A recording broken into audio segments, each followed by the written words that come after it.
Well, I've got two extension cords that the ends are not great. This one is pretty old, so it doesn't hold the plugs in it anymore, which is no good.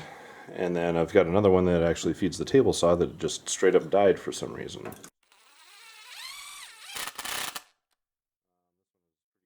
So I'm going to make it better.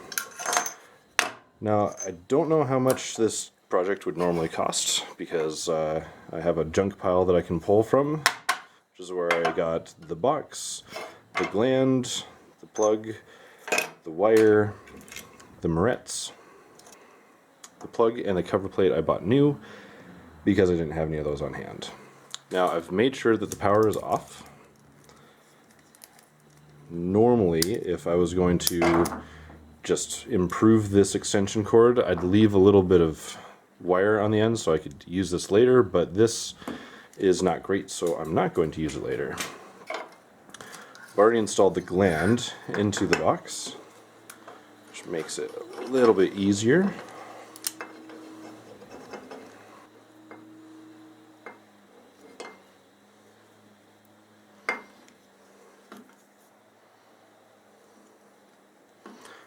I'm not applying much pressure because I don't want to nick the inner connectors. I just want to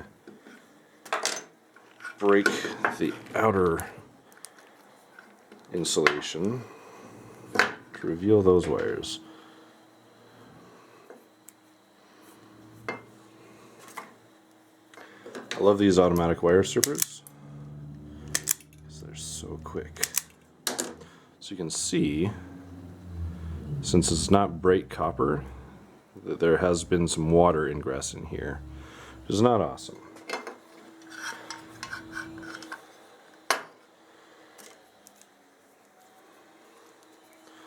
I'm going to use some jumpers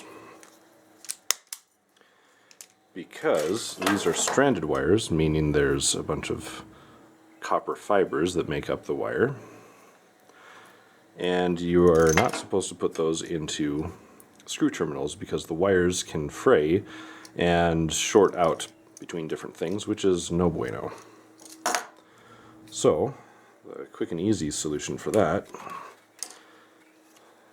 is to just take some regular household wire and make little jumper leads for yourself, and then moret the two wires together.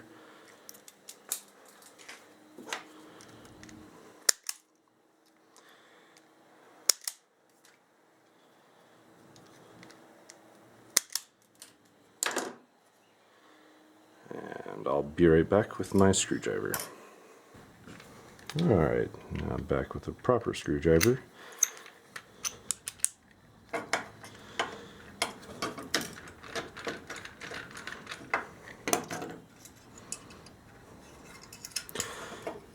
You bend a little hook on the end so that as you're tightening the screw down, it draws the wire around the screw.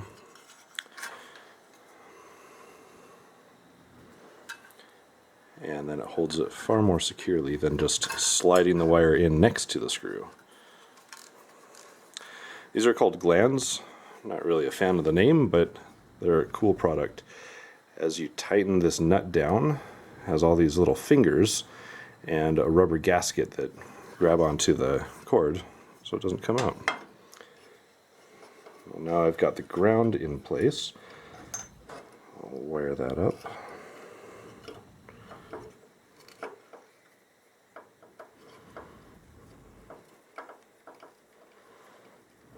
Always want to do a tug test when you're doing morettes. So if one of the wires is a little bit longer, it can go into the tip of the cone inside the moret. There's a little threaded cone in there. And then the other, so it can grab onto the one wire and then the other wire will just pull right out. So it's always good to do a tug test. Stranded wire, I like to twist them together so that they stay together a little bit better.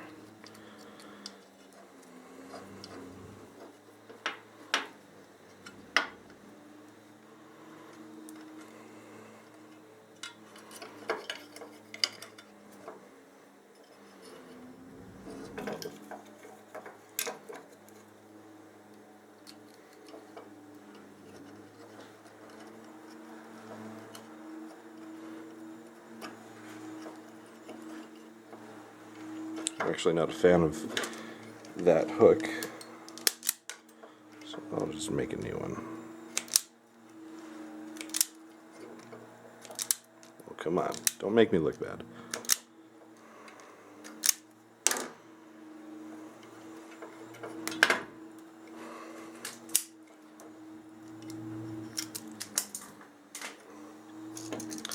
So you've got your ground, you've got your white, and your black.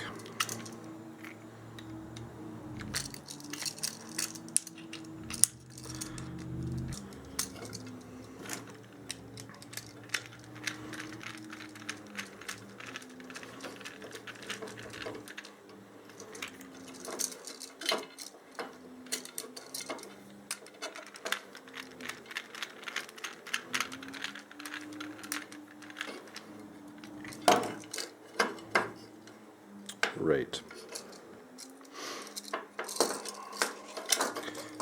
Now I should have added another link in here for the ground to actually ground the receptacle itself. That's easy enough.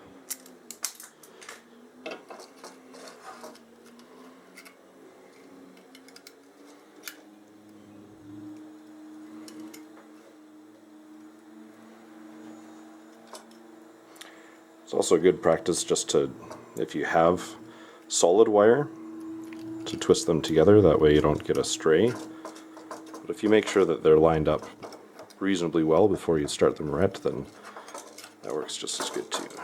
Tug, tug, tug, tug, tug, tug, tug. Alright, sanity check done.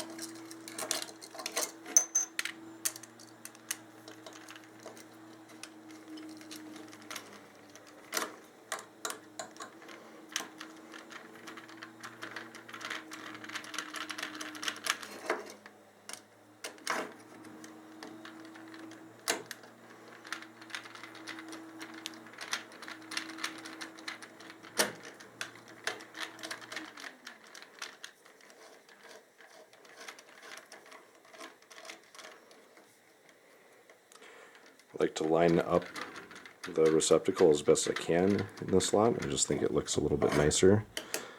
They do have some slop in there, so that if the box was mounted in a wall and it wasn't quite straight, you could at least straighten out your outlets with that little bit of side-to-side movement.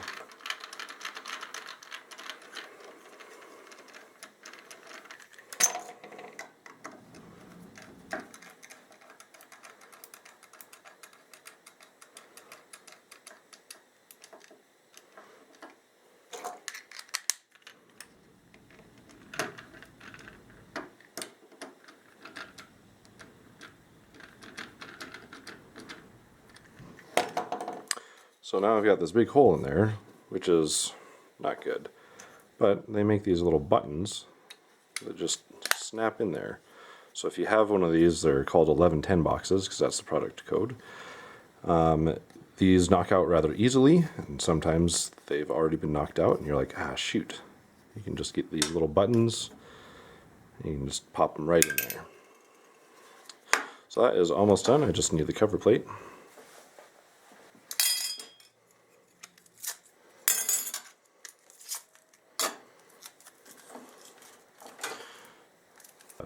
Nailed it.